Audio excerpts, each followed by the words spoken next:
అందరికీ నమస్కారం. హిందూ మతమన్నా, హిందూ ఆచారాలన్నా, హిందూ దేవుళ్ళన్నా కూడా జగన్మోహన్ రెడ్డి గారికి, అదేవిధంగా వైసీపీ నేతలకి ఏమాత్రం గౌరవం, మర్యాద ఏమీ లేవు. ఎందుకంటే దానిలో భాగంగానే ఇవాళ వాళ్ళు చేసే వ్యవహారాలన్నింటినీ మనం చూస్తూ ఉంటాం. గత 5 ఏళ్లలో హిందూ మతం మీద, హిందూ దేవుళ్ళ మీద, పూజారుల మీద, అర్చకుల మీద జరిగినన్ని దాడులు ఈ దేశ చరిత్రలో స్వతంత్రం వచ్చినప్పటి నుంచి ఇప్పుడు దాకా ఆంధ్ర రాష్ట్రంలో ఎప్పుడూ జరగల. ఒకటి మాత్రం చెప్తున్నాను, 13 మాసాలు అయింది కూటమి ప్రభుత్వం నారా చంద్రబాబు నాయుడు గారి నాయకత్వంలో అధికారంలోకి వచ్చి ఒక్క దేవాలయం మీద కానీ, ఒక పూజారి మీద కానీ దాడి జరిగిందా అని మీకు నేను అడుగుతున్నా. ఎందుకంటే హిందూ మతం మీద, హిందూ దేవాలయాల మీద, హిందూ దేవుళ్ళ మీద మాకున్నటువంటి గౌరవం అది. ఇతర మతాలను గౌరవిస్తేనే హిందూ మతాన్ని కూడా గౌరవిస్తాం. ఆ విధంగా మేము పరిపాలన చేస్తామని ఆ రోజున చంద్రబాబు నాయుడు గారు చెప్పారు. అదేవిధంగా పరిపాలన కూడా జరుగుతోంది.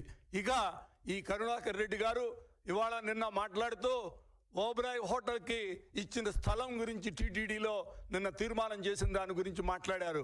అయ్యా, దీని మీద మీరు ఒకటి తెలుసుకోవాలి. ఒకటి, ఇది గత ప్రభుత్వం అంటే జగన్మోహన్ రెడ్డి గారు 2021లో ఓబ్రాయ్ హోటల్కి 25 ఎకరాలు కేటాయించారు. అది ఎక్కడంటే మీరు అలిపిరికి చర్లంపల్లి అనే 2 ఊళ్ళ మధ్యలో, అలిపిరి నుంచి చర్లంపల్లి రోడ్డు వెళ్తూ ఉంటుందండి. రోడ్డుకి పడమర పక్క, దక్షిణం పక్క ఉంటాయి. పడమర పక్క వీళ్ళు కేటాయించారు. ఆ పడమర పక్క ఏమేమి ఉన్నాయంటే ఒక మన జూ ఉంటుంది, తర్వాత ఫారెస్ట్ ల్యాండ్, ఇటు పక్క టీటీడీ ల్యాండ్. అంటే రోడ్డుకి పడమట పక్క ఇదిగోండి, రోడ్డుకి పడమట పక్క మీకు చూపెడుతున్నాం. ఇటు పక్క అంతా టీటీడీ ల్యాండ్ ఉంటుంది, ఫారెస్ట్ ల్యాండ్ ఉంటుంది. ఇక్కడ ఒకటి జూ ఉంటుంది, ఇంకేమీ ఉండవు. అక్కడ ఈ సెంటర్లో 25 ఎకరాలు ఓబ్రాయ్ హోటల్ తాజ్ గ్రూప్కి కేటాయించింది వైసీపీ ప్రభుత్వం. ఆ రోజున టీటీడీలో తీర్మానం చేసి అలాట్మెంట్ కూడా ఇచ్చేసింది 25 ఎకరాలు. దాని మీద ఆ రోజున ఉన్నటువంటి మఠాధిపతులు, పీఠాధిపతులు, అదేవిధంగా Telugu Desam party, BJP party, Janasena ఎంతో ఉద్యమాలు చేశాం. అయినా ఎటువంటి స్పందన లేదు. మీరు అట్లాగే ఉంచారు. మా అదృష్టం అక్కడేమి కన్స్ట్రక్షన్ స్టార్ట్ కాకుండా ఉంటాం. మా హిందూ మతం అదృష్టం. ఇవాళ చంద్రబాబు నాయుడు గారు అధికారంలోకి వచ్చిన తర్వాత, కూటమి ప్రభుత్వం వచ్చిన తర్వాత నిన్న మేం చేసింది ఏంటంటే టీటీడీ వాళ్ళు ఒక తీర్మానం చేశారు. ఆ 25 ఎకరాలు మీకు ఇవ్వటానికి కుదరదు, మీకు ఇవ్వలేము. ఎందుకంటే ఇక్కడ ఏరేవేమీ లేవు, జూ తప్పితే మిగతా అదంతా కూడా టీటీడీ ఫారెస్ట్ ల్యాండే ఉంది, అందుకని మీకు ఇవ్వము అని చెప్పి ఇటు పక్కకు వచ్చేటప్పటికల్లా దక్షిణం పక్కన ఏమేమి ఉన్నాయంటే భారతీయ విద్యాభవన్ ఒకటి ఉంది, ప్రైవేట్ది, వేదిక కాలేజీ ఒకటి ఉంది. అటు తర్వాత అరవిందో హాస్పిటల్, కంటి హాస్పిటల్ ఉంది. అటు పక్కనే టాటా వాళ్ళది క్యాన్సర్ యూనిట్ ఉంది, క్యాన్సర్ హాస్పిటల్ పెద్దది. వీటన్నిటి మధ్యలో 25 ఎకరాలు ఇవ్వం, ఎంతో కొంత భూమి మీకు ఇస్తామని చెప్పి ఒక తీర్మానం చేసింది టీటీడీ.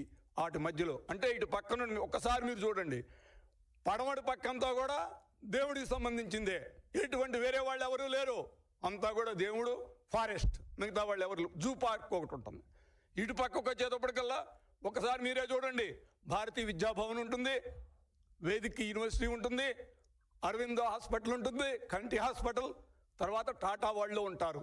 ఇది ఇప్పుడు ఈ ప్రభుత్వం ఈ రెండిటి మధ్యలో కొంత ల్యాండ్ ఇవ్వటానికి టీటీడీ వాళ్ళు తీర్మానం చేశారు. ఇంకా ల్యాండ్ అలాట్ కూడా కాల, ల్యాండ్ అలాట్మెంట్ చేయలా, తీర్మానం చేశారు.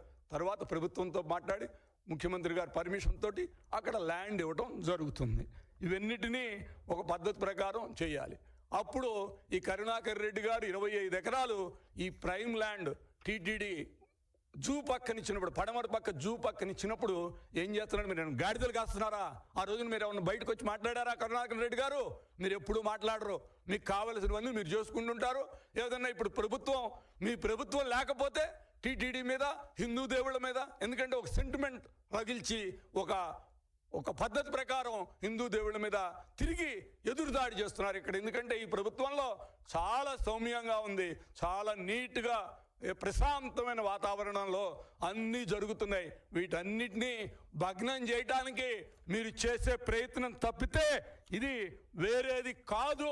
ఇలాంటి ప్రయత్నాలు మీరు ముందు మానుకోవాలి అని మరొకసారి నేను తెలియజేస్తున్నా. అయ్యా, ఒక్కసారి మీరు ఆలోచించండి.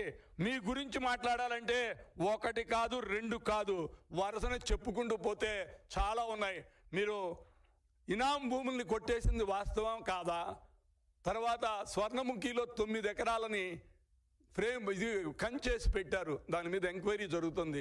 ఇప్పటికైనా బుద్ధి తెచ్చుకొని ఆ భూమిని తిరిగి ప్రభుత్వానికి అప్పచెప్పి క్షమాపణ చెప్తే మీకు గౌరవం ఉంటుంది పెద్దగా.